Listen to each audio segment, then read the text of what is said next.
Looking at the 5-game early slate for Wednesday, June 19th here at FSi.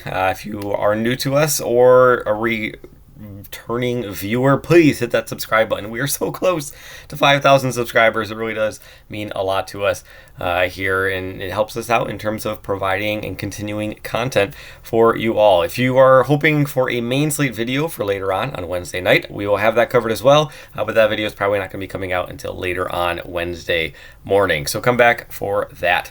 So let's look at the sheet. Let's look at where I kind of was ranking everything and some of the stats that I was able to put up here for each of the pitchers. The San Francisco pitcher is yet to be determined. DK put down Howard here. I don't know. Again, it's to be determined on every other site. So, and it's even like off the boards at all the sports books because they haven't announced it yet. Looking at the high salary tier, Screwball, Suarez, Lopez, the three guys priced above $9K. Screwball, he's going to be my favorite pitcher. He's just got the best numbers of all these guys. Screwball, arguably the best pitcher in the American League, and we're getting him at under $10,000. Love it. He is getting a little bit of a discount just because of the matchup facing off against Atlanta. On paper, Atlanta, terrifying as an offense, but they just have not put it together for weeks upon weeks upon weeks here. We're going back all the way to like early May since they've like really looked like Atlanta. And I know they've been dealing with injuries to a lot of their guys throughout the course of the season. But still, I'm going to be taking Screwball as my favorite pitcher here. After that, Suarez or Lopez, I could listen to either argument there. Lopez is going to be facing off against Screwball. Suarez is facing off against San Diego. With Lopez, I mean, if you're playing Screwball, you're going Lopez, you're not going to be able to get the win for both of those guys, obviously, because they're playing off against each other. And there's this 800 salary difference, which is pretty significant. However, I don't really think that salary is going to be too much of an issue. So I'm going to be taking the guy with better numbers across the board, who could potentially be in line for the win as well, just because I don't think salary is going to be much of an issue. You can kind of already see Chicago, St. Louis, San Francisco, they're going to be some of my top offenses. And if you've been playing DFS all season long, you know that San Francisco is cheap, St. Louis is dirt cheap, and even Chicago's got a lot of cheap bats to go around as well. Going into the mid-tier, Keller, Green, these guys are facing off against one another. I'm not really too thrilled with either of these options. Green, he's a reverse splits pitcher, so he's a right-handed pitcher. So Pittsburgh lefties actually wouldn't be the target here, but still they got a couple of switch hitters in their lineup. Green, he's that boom bust pitcher that we talk about, they go out, they have like this super high strikeout rate and can have these monster ceiling games, but at the same time they can get absolutely torched. High walk rate on Green, ground ball rate not great at all, so a lot of fly balls, but it's going to be hot. Weather is another thing that we need to be paying attention to across the board here. The biggest weather game is going to be in Wrigley, Chicago. Winds are going to be blowing straight out to center, 10 to 15 miles an hour. It's going to be in the 90s, and it's going to be close to 90 in all these games. So it's going to be hot. The ball's going to be traveling, and that's another reason why I have a little bit of hesitancy towards Green, just because of his lower floor. Keller, am I excited about playing him? No, not really. He's facing off against Cincinnati. Cincinnati, they strike out a whole lot as a team, and it's kind of like their downfall. But Keller, 21.4 strikeout rate. That's not great at all either.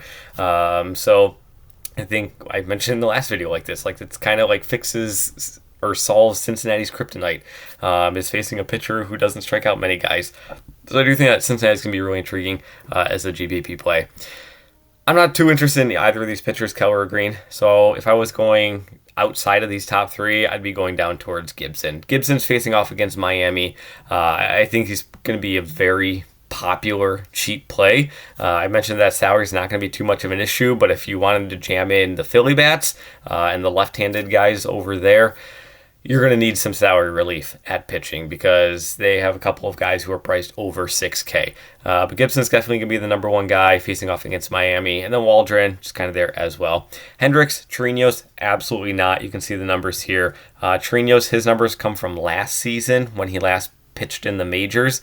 He's been pitching in the minor leagues all season long so far up until this time, and honestly, it hasn't looked any better. Like, he's really struggling in the minors. I don't think it's going to go very well for him either at all in this start. But maybe it does, because he's facing off against St. Louis, and St. Louis's offense is just this season. So, looking towards the bats, we're going to start off with the Chicago game.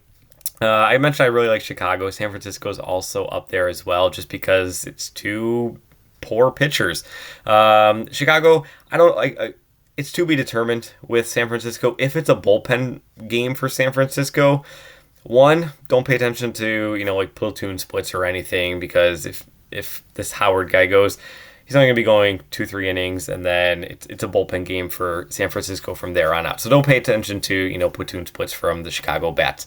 And San Francisco, their bullpen is really, really struggling this season. Like, they're down there with Miami, and they're down there with Tampa Bay is like having like one of the higher bullpen ERAs in the entire league. So I really like the Chicago bats. If I was going to be starting, it's going to be with their two hot bats right now. It's going to be Happ and Suzuki. Bellinger would be next in line. If I was doing like a big, larger Chicago Cubs stack, I probably wouldn't be putting Bellinger in the outfield spot. I'd be playing him at first base eligibility, just because pairing two stacks together, when one of them takes up every single outfield spot, it's really tough to find a matching, correlating team where their nice stack that you're looking for ignores all the outfielders of their lineup. So I would probably put Bellinger there if I was going with Chicago. But again, weak bullpen for San Francisco, weak starter, hot game, winds blowing out. Give me Chicago all day long as my top stack. After them, St. Louis. St. Louis, they're just dirt cheap, but for very, very good reason. Nobody's overpriced over 4K. When he's day-to-day with an illness, he just got stretched. He was originally going to start, got stretched, though, on Tuesday, so pay attention to see if he is in the lineup. Gorman is just, I don't know what happened. It was like 3 weeks ago.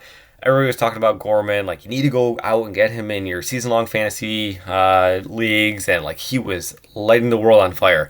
And since then, he's gone 2 for 40 and cannot hit a baseball for the life of him. So, I don't know what's been going on. He hit Coors. No, he didn't hit Coors. It was a home game. But ever since that matchup with Colorado, he went from awesomeness to just yikes all around. So maybe he swings it around here, maybe not. But Trino's not a great pitcher, and then after him, it's going to be the bullpen with the highest ERA in the entire league so far this season. So a little bit of interest in St. Louis, but there is some reservation to go along with it just because they are such a rough offense. San Francisco, Wrigley wins. They're cheap. You can deduce the guys from there. But Philadelphia, I do want to talk about them just because I have a whole lot of interest in them. I might even rank them above St. Louis and San Francisco, but they are so expensive. It's going to be really tough to get like a larger stack with them. Waldron, he has a massive splits gap in terms of, I think I saw, I don't have the numbers in front of me, I'm trying to remember them, but against right-handed batters are hitting around 200 against Waldron. I think it was exactly like 201. Left-handed batters are hitting around like 280. So it is a monstrous split. So I'm going to be targeting the lefties for Philadelphia, but that also means that you're going to be facing or getting the really expensive guys in Harper, Stott, and Schwarber. Schwarber, hottest hitter in baseball right now. Like, wow. His calendar turned to June, and he was like, let's go. June Schwarber is here. You can see he's averaging almost 16 DK points here over the past 10 games. He's not up to Aaron Judge level historic rates at this point in time, but still, he's one of the better hitters in all of baseball. Bryce Harper, he's not too far behind with how well he's been hitting the ball as well. And then you got Stott there at 4.8K. Not hitting the ball as well, but he had just an atrocious start to the season, but he's starting to come around and is looking a lot better here over the past month or so. But you can see if you do these three guys, even as like a small mini Philadelphia target, you're not going to be able to get Skubal and one of these top guys. Like it's just not possible, which is why I think that going down to a guy like Gibson could be a pretty popular decision that people make if they are going towards that Philadelphia stack. Into the GPP, kind of already mentioned it, how Keller doesn't strike anybody out. Cincinnati, they strike out a whole bunch as a team. So one way to get around that is to face a pitcher who doesn't strike many people out. De La Cruz, he is on fire right now. He's doing very well. I'm going to be targeting the lefties from this team. So De La Cruz, Friedel, Candelario, those would probably be the three guys that I would start with. Obviously, these guys are day-to-day, so pay attention to that. Fraley, he's there, but man, he's just been... We just talked about Gorman really struggling. Fraley's been struggling just as bad recently. So in terms of production, Cruz, Friedel, Candelario, starting off with those three guys and then building on from there, just to kind of see like who do you want to pair them with, where the position eligibility goes, and which team you want to pair with them in that regard. Pittsburgh, I could totally see, wanting to do a game stack there. I could listen to it because a lot of the ownership's just going to be on this San Francisco-Chicago game. Not much in here. Like, it is a ballpark downgrade. So, yeah, but still, I think that Pittsburgh could be a really intriguing GPP play. And then you got your leverage stacks with Atlanta and Miami, just because I think that Gibson and Skubal are going to see the most ownership in that regard. But 5-game slate, go crazy. Like anything 5 games and less, like ownerships are going to be pretty inflated all around. So get wild, get crazy, fade Skubal, fade Wrigley, just see what happens, because you're not going to be taking down a tournament when your lineup is full of guys who are going to be 30 to 40% owned all throughout. So hopefully this was helpful for you guys in steering you at least in somewhat of the right direction. Good luck in all of your contests. I'll have a video out for the main slate on Wednesday morning, a little bit later on in the day. But yeah, good luck in your contests. Thanks for watching, and we'll see you in the next one.